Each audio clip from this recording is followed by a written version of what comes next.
Ready?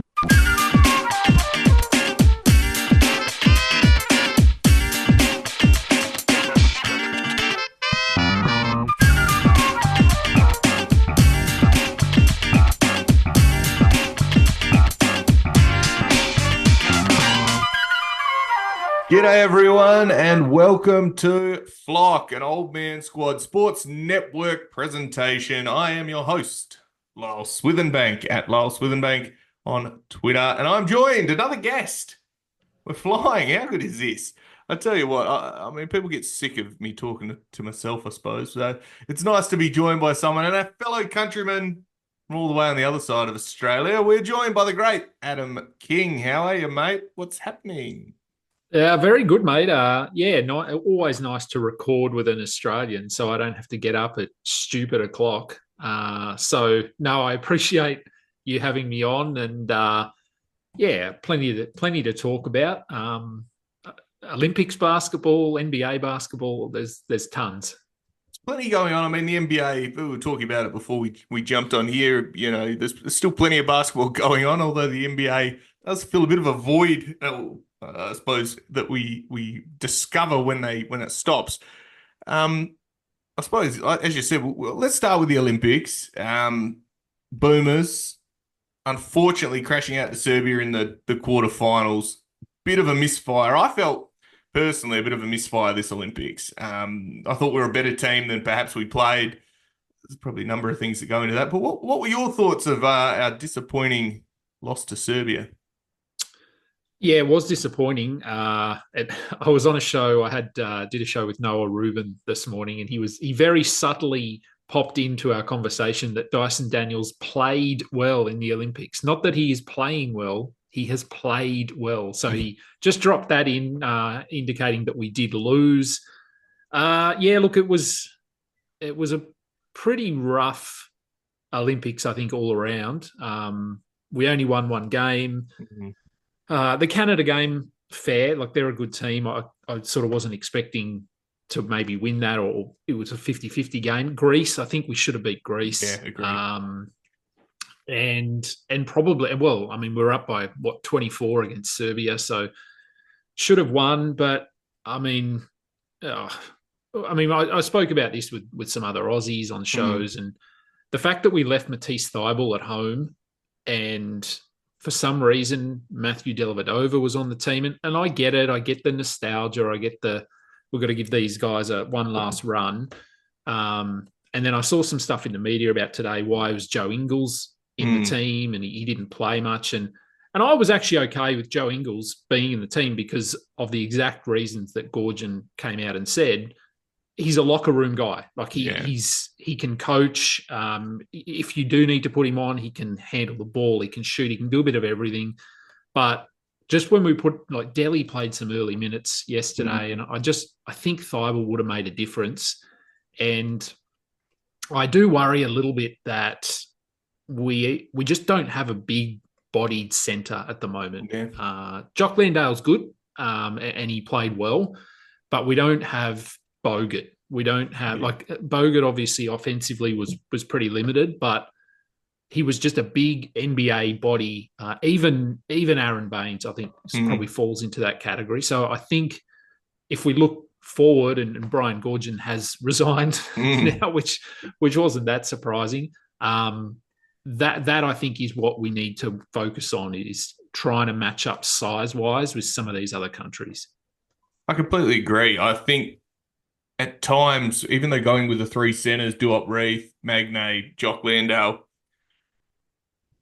I think it was particularly apparent against Jokic when he just turned back into the best player in the world.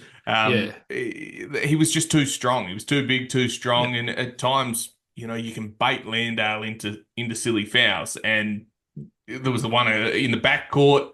You threw an arm across, you lose one. You only got 5 fouls in the Olympics, and it makes it so difficult when your best big man, and I suppose your tallest one, is gone. And I felt Jock in that game, it wasn't his best game, and I'd say he'd be the first one to admit it, but it became really apparent that you didn't have a hard screen setting big like we'd had with Baines and Bogut And I think it impacted other players. The guys coming off screens, Paddy Mills found it difficult. As soon as they were, honed in on him, it was made it really difficult. And he disappeared in stretches purely because he's only a small man and there wasn't the ability to get him open.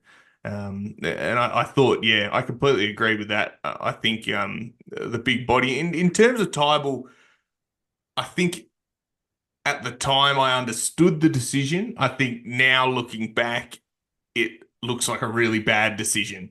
I understand the justification. All right, we've got Dyson, you've got Josh Green, you've got Yeah. those all-world defenders, well, allegedly, that Yeah. are all sort of that lengthy guards that can handle the ball a bit. Tybal's a bit limited in his ball handling and his shooting. Yeah.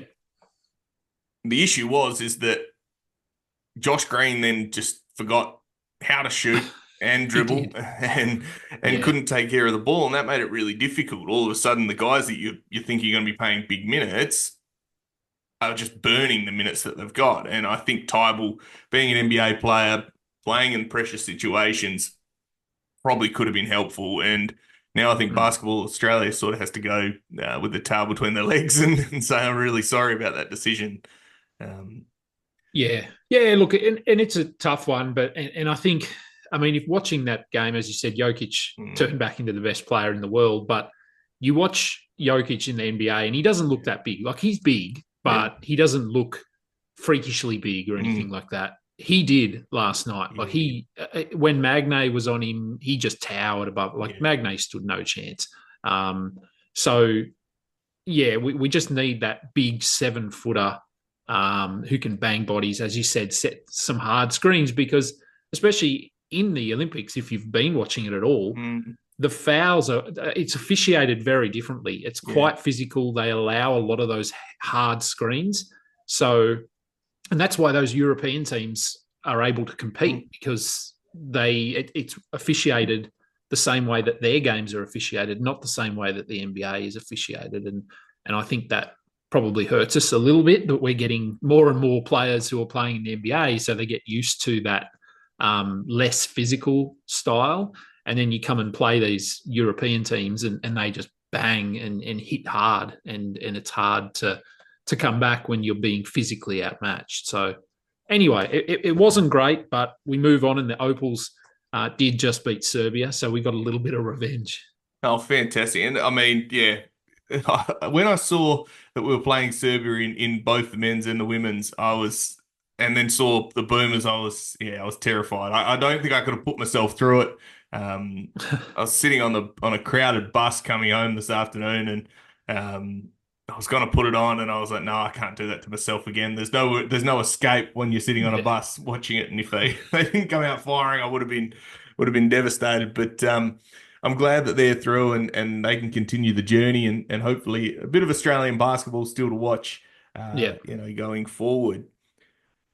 The one final thing I'll touch on the Boomers, I suppose, is that I felt like, and this is just me being, upset still about the Boomers, is that it felt like we had a foot in each camp. It was a farewell tour for a few guys, and then it was, let's blood some of the new guys, and we sort of never really worked out what version of this Boomers team it was. It was both a farewell and it was both a let's blood the young guys, and we didn't lean into one or the other. So, you see Delhi dragged out at times, you see Paddy lent on, then you go and say, all right, we're going to run Dyson, Exum, these younger guys, Giddy.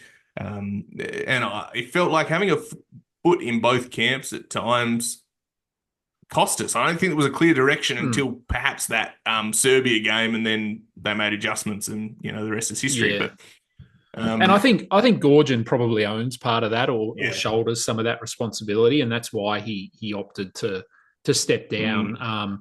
But I mean, I will say that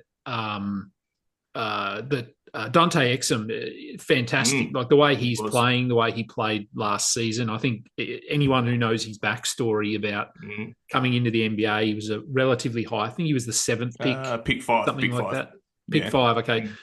High draft pick, never really turned out. Multiple injuries, and basically rebuilt himself. His body changed his style of game. Went to Europe. and then came back, and he was a key piece for the Mavericks last year, Yeah. and I think based on what he did in the Olympics, he looks healthy, looks fit, and so I just think that's a really good sort of side story, I suppose, to this. And then the last sort of fact is the Josh Giddey interview after the game. He was really emotional, and I mean, he got a bit panned on that on social media and because of what happened last year. And I mean, let's just move on, people. But the fact that he was that emotional to me is a great thing. Like, it shows how important playing for the country, like his country, is. Because we also have, as we know, Ben Simmons, who doesn't seem to be that interested in playing for Australia. So it's good to see these young guys really passionate about playing for Australia, and I think it holds us in good stead for the next time around, 4 years' time, because we won't have these old guys that we need to roll out there. It'll be Josh Giddey, and it'll be Dante Exum and Josh Green and Dyson Daniels, these guys, and it's their show. So I think I'm still excited about our future, but let's just find a centre. Yeah, find a centre and let's find another scorer. I think we need someone that's, Paddy Mills, maybe like 6'5", 6'6". I'd love, what if like Devin Booker come across or something? I don't know. Well, can we get Kyrie back? Yeah, I mean, he was Australian. Let's have a word to Kyrie and see if he'd be interested in coming and playing. We only need him for 20 minutes. We're not asking much. No, yeah, it's a bit of exactly. Spark plug off the bench even, or start and then rest. We're easy. And then do whatever you want in your downtime, whatever. Don't even train if you don't want to. Just turn up for the game.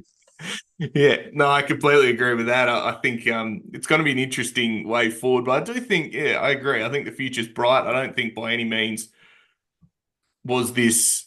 I mean, I'm disappointed with the result. I think, well, you could see the team was really disappointed, but at the same time, I don't think this is completely doom and gloom. And I think the next 4 years till the next Olympics is going to be pretty exciting in terms of development of the guys and the pipeline of young talent coming through the Australian basketball pathways is pretty exciting as well. So now we just got to get a centre, which hopefully we can grow one of those in the next 4 years and they can get in there.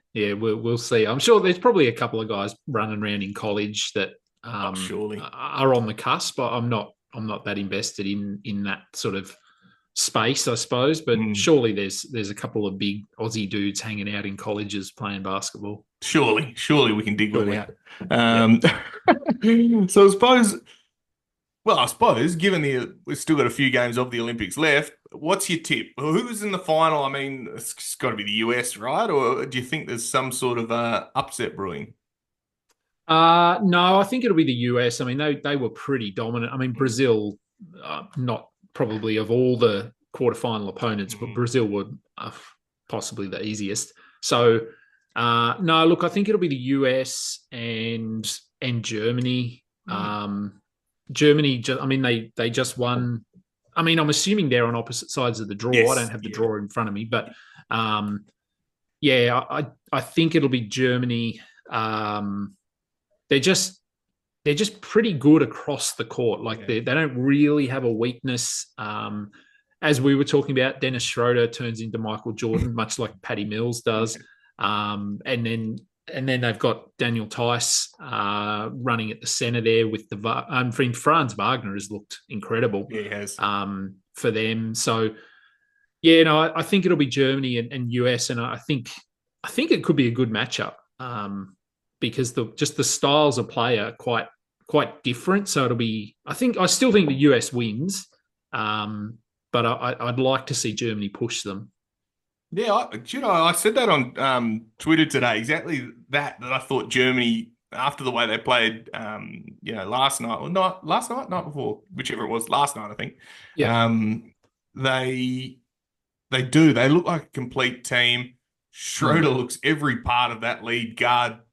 Especially in the FIBA style, he's happy to give up the pass, make the good pass, make the extra pass, get his other players involved as well as score the ball when he needs to. And I think that's been a real testament. But, The guy that this is a Pelicans show, and the guy that we're so excited to see is I don't know, I suppose let's say lightly penciled in as starting center Yeah. is Daniel Tice. Um, what do you think he brings to a Pelicans outfit that doesn't have a center, to be fair? Like it doesn't have an NBA experienced center beyond Daniel Tice. Yeah, I mean he's a bit undersized. I think we could both agree there that Yeah. he isn't a big 7'2" center like you had with Valanciunas. But and Nance, to be honest, like you've lost Nance and Valanciunas, Yeah. so sort of the two guys that were running there at the center. So look, I think he's still an okay player. I think you can run the offense through him a little bit. He can stretch the floor, which is not a bad thing when you've got Zion on the court. So I like that aspect of his game because I mean, Valanciunas and Nance could spread the floor as well, but I wouldn't call them reliable 3-point threats. Nance certainly improved, though. I will give it to him over the course of the last few years. So I think Tice can be a good fit. They don't really need him to score too much because you have got Zion and you have got Ingram, assuming he's still there, which I think he will be. DeJounte, CJ McCollum. I mean, that's 4 20-point scorers. Do you really need him? Like Tice theoretically could play and you only need him to get 6 points. But if he can get double-digit rebounds, just protect the rim to some degree. I mean, he's not an elite rim protector by any means, but the bench is fantastic still. You've got Herb, you've got Hawkins who can score off the bench. Alvarado, we know what he brings. Trey Murphy, who I think is in for a good season. I just love talking about Trey Murphy. He's one of my favourite players. So no, look, I think Tice is not. He's obviously not probably a first choice center, as we've seen in his sort of role in various teams. But I think he can be okay. Like I think you could talk yourself into him as a makeshift kind of starting center until you can get someone better to fill that role. Yeah, and I feel the same. I've talked to a few people around, the organization and adjacent to the in the fan base, and those guys, and I agree, is that you're going to be playing center by committee. We are going into a Western Conference that is big. Like there are some really, really big guys, and I think that is my biggest concern is the rebounding. Yeah, it is going to have to be a whole squad effort to make up the rebounds that you lose from Jonas, who was sitting there with 11 rebounds a game in 20 minutes. Nance get 6 or 7. I think that's going to be interesting. By no means do I think Tice is a slouch. I think he's a fantastic backup center, and I think in our small ball lineups he's going to be great. But it'll be really interesting to see what we do when teams go big against us, and whether we think that we can outshoot them, which we haven't been able to do so far. So I don't know whether or not that'll work. But the big acquisition, I mean, we mentioned Tice, but the big acquisition, and I suppose the big fish that landed right at the start of the offseason was DeJounte Murray for Nance and Dyson Daniels, EJ Liddell. Great get from us, I felt, but it felt like the start of something. And I think people all thought that probably Ingram was out the door. It sounds like more likely that he's probably not. And we'll see what happens there. But what do you think DeJounte Murray can bring to this for a team that sort of did point guard by committee last year? I like it. I know in the fantasy sort of community, people are split a little bit of whether this is a good fit and what can he do as the lead point guard, because he was playing alongside Trey last year. So he was sort of a secondary playmaker. He was really good when he was playing with San Antonio, but the talent around him was sort of not non-existent, but it wasn't great. So he's obviously on a very talented roster now. And I mean, from what I've seen, some videos, and you've probably seen a lot more than me, but it does sound like he is making it sort of a mission of his to become one of the elite point guards in the league. And I mean, to do that, you've got to be able to handle the ball, find your guys in their spots. So I think it's a great move for the Pelicans in terms of winning now. I was sad to see Dyson go, but I mean, for him, I think the move is a good thing personally for his development, and I'm hoping that he starts in Atlanta. And I've spoken ad nauseum with anyone who will listen about how good I think Dyson Daniels could be this year. I think both teams sort of walked away here relatively happy. I'm assuming that the Pelicans, I mean, you're sort of linked in with the fans and the social media, that side of things. I think it's a good move, and I hope that Pelicans fans think that as well. And I'm excited to see how he can go playing as the ball handler. And I think it's better for CJ. It takes him off the ball a little bit, which we saw him thrive when he was playing alongside Damian Lillard. So I really like it for him. Zion, I mean, having a point guard means Zion doesn't have to handle the ball quite as much. So I think there's a lot of wins here. I mean, he's a good rebounder from the guard position as well. So you said that sort of center by committee and the rebounding numbers. DeJounte can get a triple double. So he is able to rebound. He's quite lengthy for a guard. So no, I like it. I'm really excited to see if that can get the Pelicans, if that move can get the Pelicans to that next level, and sort of out of that sort of 6 to 8 range and into the top 4 in the Western Conference. Because as you said, it is a very big and stacked Western Conference, so it's going to be tough. And I think Zion's health is obviously going to be key to the success. Yeah, and I mean, the cloud of Zion's health and his hamstrings and whatever else is always going to be our it's always our litmus test, right? If he's playing, I think if he doesn't do his hamstring against the Lakers, I think we go straight into we win the first round, to be fair. I think it's very competitive against the Thunder. I don't think we look like the shell of the team that we ended up at the end of last year. And I felt it was actually a bit of a downer in the way that we did finish from some of the play that we did have. You know, you win 49 games. Unfortunately, the West is so stacked that only is good for ninth. So which makes it really, really tricky. Whereas if you're in the East, you're second or third. So that makes it bittersweet. But you know, he looks fit and he looks firing. From all the limited photos that they've released of him and his appearances so far. So hopefully he comes out firing. But yeah, I agree. I think DeJounte feels a need, gets the ball out of CJ's hands. And CJ last year shot about 43 or 4% from the 3-point line as an off-ball shooter. And if he's going to do that again, man, it's unreal. And I think CJ, sometimes his biggest the biggest curse of CJ is that when he takes over point guard duties, he tries to do too much. And he wants to be the hero and he wants to score the ball. And that's all well and good. And in some circumstances, you need that. But there's other times where you need to defer. And we found when guys go down, CJ then has to step up into a role. When he's off the ball, he's an absolute sniper. And you know, we're pretty fortunate to have a guy like that. Overall, I think that the team is in an interesting spot. I think we'll be okay. I mean, do I think we're done making moves? I don't know.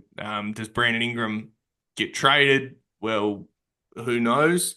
But I think there's got to be some sort of resolution, whether it's a short extension for Ingram or it's I don't think he gets the max, but I think they find a number and perhaps do a couple of years. Just so that he doesn't go in with this looming specter of free agency this year. But one thing that I wanted to chat about with you tonight was your trip to New Orleans. So you've got your people, we're not doing video, but Adam is gracing us with a Crescent City shirt. Fantastic brand representation there, and we appreciate that on Flock. But how was your trip to New Orleans? We chatted about it briefly at the end. What was it, the end of last year now? It's gone so quickly. Yeah. But yeah, how'd you Yeah. go? So it was, yeah, look, I mean, the trip as a whole was great. We went to New Orleans, Boston, and Indiana. We managed to see, I think it was 8 or 9 games while we were Unreal. there. So we sort of scheduled it around the games, and so I got to see 2 games at Smoothie King, and they were the first 2 games. So I was there for the home opener, which is where Unreal. this shirt was one of the free shirts they put on the Yes. back of the chair. So I managed to get this one and snag one for my brother as well off an empty So good. chair. So no, look, it was. I mean, that was the first place we went. So it was my first experience at an NBA game, and it didn't disappoint.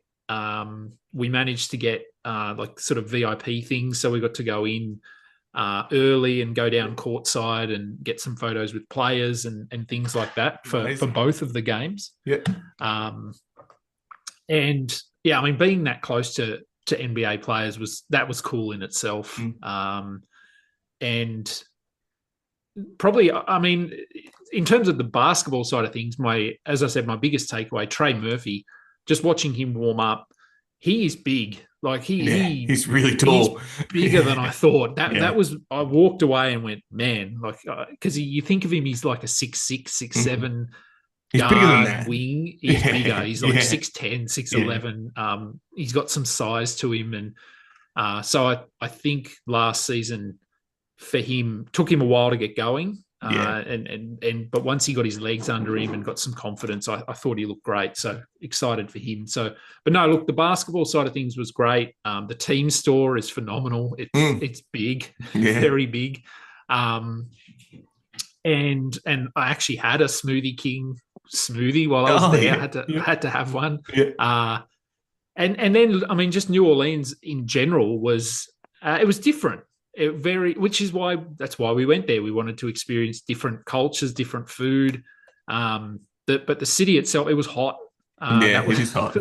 One thing we noticed, it was hot. And we didn't have a car, so at all of the places that we stayed, we sort of stayed within walking distance of everything. So we were able to walk to the basketball, walk to the center of New Orleans, I suppose, down to Bourbon Street, and went to some markets. We did a paddle steamer boat thing up the Mississippi, and went to a Civil War. I think it was a Civil War site. And sort of there was a guy doing a talk there. We got some cool photos and a lot of history there. And then probably the best thing that we did in New Orleans was we went out on the now what are they called? The big fan boats on the swamp, the marsh things. I can't think what they call the exact name of them, but yeah, those big boats that have the big fan on the out back. On the bayous. So we got on a bus and went out. It was a fair hike. It was about 45 minutes on the bus, but it was a guided sort of tour on the bus. So they took us sort of, I think, through some back streets and showed us a few things. But we went on one of the smaller boats. So there were only 6 of us, I think, on the boat. So it got a bit of speed. We got to see plenty of gators. They fed them. They came right up to the boat. It was hot again. It was very hot. But that was just doing stuff like that. I thought, like, you can't do that here in Australia. So that's sort of why we went there, is just to experience different things. Look, I mean, the people everywhere were nice, but in New Orleans, very friendly. And the food, I basically just tried anything that I hadn't had before. So, we tried heaps of good food. Drank some good beers and cocktails and things like that. So, no, I think we did the full experience. And actually, one thing we did, which was very cool, and this is probably more of a niche thing because the guy that I went with, both of us are horror fans. So we walked through New Orleans and then through an area that I don't think you're really meant to walk through. It's probably not a high tourist area, but we got out to a space sort of outside of the city a little bit, which has massive homes, and it's very I don't even know what the word is to describe them, but one of the houses was used for American Horror Story. So No, it was right. Yeah. the house where they filmed one of the seasons. And we went to see that house and actually walked around the whole neighborhood, and all of the houses looked like that. Yeah, right. And yeah, so that was really cool for us. Yeah. But no, look, I loved it. It was a great trip. And as I said, everyone was really nice, and the Pelicans were a lot of fun to watch. Yeah, they put on a good show, at the Smoothie King Center, and I mean, Yeah, I need to get back, and I get bailed up often when are you coming back? And yeah. I said, well, if it wasn't so far and it wasn't so expensive, and the Mm. Aussie dollar wasn't as weak as it was, then I'd be back in a heartbeat. But that is all part of it, unfortunately. But before we wrap up, I mean, again, thank you so much for your time today, Adam. It's been great chatting. But what are you working on? What's coming up? Where can we find you? Yeah, no, look, find me on Twitter at AdamKing91. Not a lot of NBA stuff happening at the moment. We're starting to ramp it up, but series 2 of the analyst interviews, almost finished recording those. Some really cool guests this year, not just fantasy, but just NBA media. So yeah, starting to get some pretty cool people on the channel, which is good because I know very little about them. So when I'm interviewing them, I'm actually learning a Yeah. lot as I speak to them, and it would be good to actually be able to speak a lot more to them. But obviously, we're limited with time. But yeah, I mean, for any Aussies that are watching, I did one which has been released with Leonard Copeland. If you're Unreal. familiar with the NBL from the 90s, you'll know who he was, and that was very cool. Just talking to him, someone I grew up watching and idolizing, and we're going to work on getting Andrew Gaze on next year. Hey, So unreal. he was at the Olympics this year, so it didn't line up. But yeah, the hope is that I can get Andrew Gaze on, because that would sort of be the pinnacle for me. Because for us Aussies, he's the Michael Jordan of Australian He is. basketball. He So is. uh, so that would be cool. So no, look, they're coming out over the next 4, 6, 8 weeks. I don't know what the schedule is for those, but and then, yeah, fantasy podcasts. I think I'm going to have 5 episodes a week this year. I don't know how I'm Unreal. going to manage that, but yeah, some pretty cool sort of co-hosts and things like that. So no, follow me on Twitter, and that's where I'll release dates and schedules and things like that. Fantastic. Well, I will be keeping an eye out for that, and we'll be making sure that I haven't missed any of them so far. Yeah, I love what you do with those analyst interviews, and it was a pleasure being on it in season 1. That was really cool. Mm. But we'll have to do this again sometime. It's been much too long between drinks, and I just really appreciate you taking the time and chatting Aussie hoops. Always good to talk to an Australian. We can do it in not 13 hours apart, which Yeah. seems to be the way between Perth and New Orleans at least. But yeah. So everyone, thanks again to Adam for joining us. This has been Flock. I'm your host, Lyle Swithenbank, at Lyle Swithenbank on Twitter. Go and give us a rate and review on all the podcast apps, Spotify, Apple, wherever you can get it. We are there. This is an Old Man Squad Sports Network presentation. Make sure you go and follow them, Old Man Squad, on Twitter as well. They follow you back, as I've been informed. They will follow you back. So you want a free follower? You got it. So stay safe, and of course, bye for now.